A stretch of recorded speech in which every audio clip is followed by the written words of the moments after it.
I mean, again, good opening thing. Can I start off then with a fundamental question around culture? Is it nature or is it nurture? As with a child, to what extent is it what it is, and to what extent can it be developed and created and established? Because as we know, sort of both within humans and with organisations, creating change is probably the most challenging thing. And so we can create change. That's not true. We can create change, but sustainable change is very difficult. It returns to me. So, as a fundamental starting position,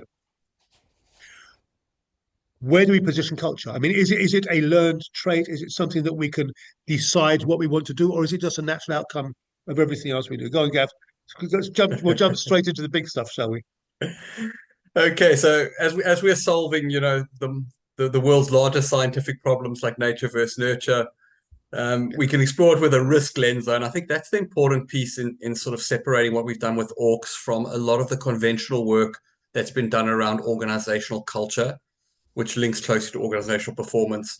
But the short answer to the question, from my view at least, and from the hundreds of experts that I've learned from and studied from over the years on this stuff, is that both are right.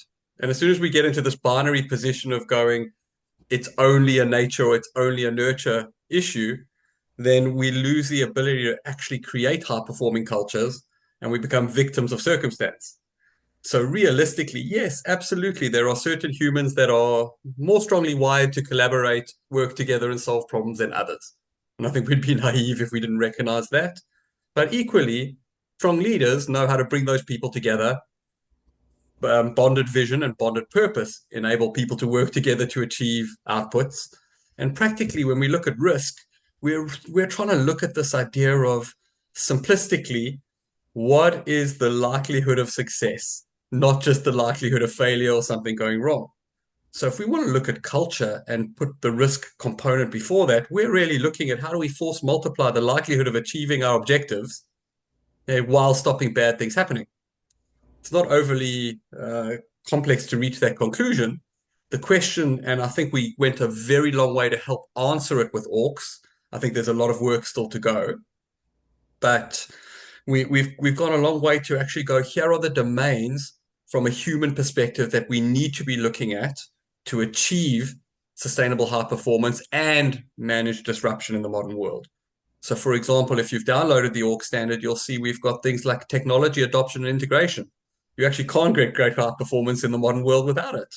But equally, we've got, topics and titles around ethics.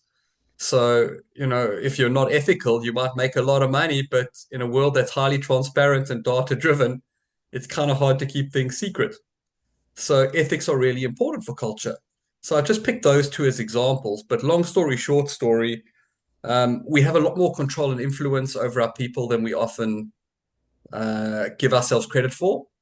And you only have to look at how quickly bad news travels through organizations compared to good news to understand that it's not easy to motivate and inspire and lead people cohesively, continuously, which is why risk becomes such a crucial piece.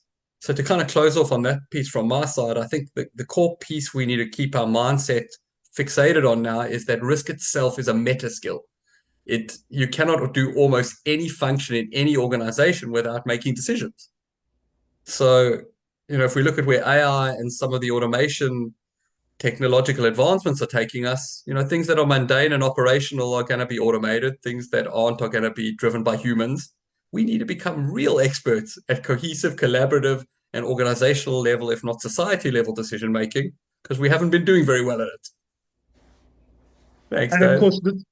course, the thing about it is, Gav, is these are incredibly complex issues. They're not, usually they're not binary. We're not binary. We're all on a spectrum of some sort. We're all on the spectrum somewhere. We move forwards and backwards. We're malleable. We respond to the environment we're operating in. The issues themselves are incredibly complex. Um, Australia is making headlines in the UK, and I'm sure many other places. This thing you're going through about, do we ban social media for young teenagers?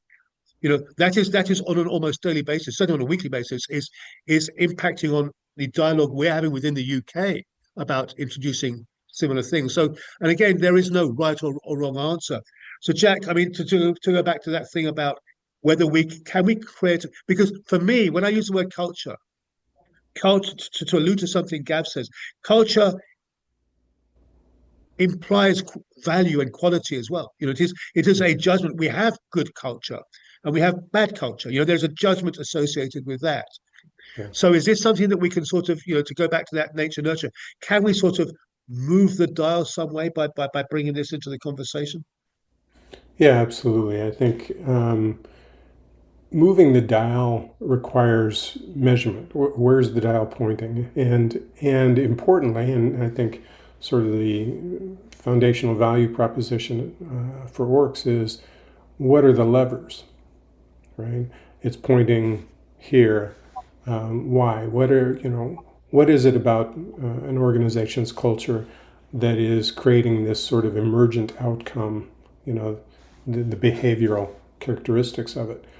And I think this culture being an emergent property of these many different sort of levers, having a model and framework like ORCS gives us the opportunity, and you, I think, did a great job in the opening of this session, talking about having sort of a framework to evaluate and assess and set goals against, right? And those are all things that will give us some measure of control over where we end up from a culture perspective, how we evolve, the choices we make when it comes to culture. So, yeah, the bottom line is we absolutely can affect it and measure it, and ORCS, I think, is an amazing first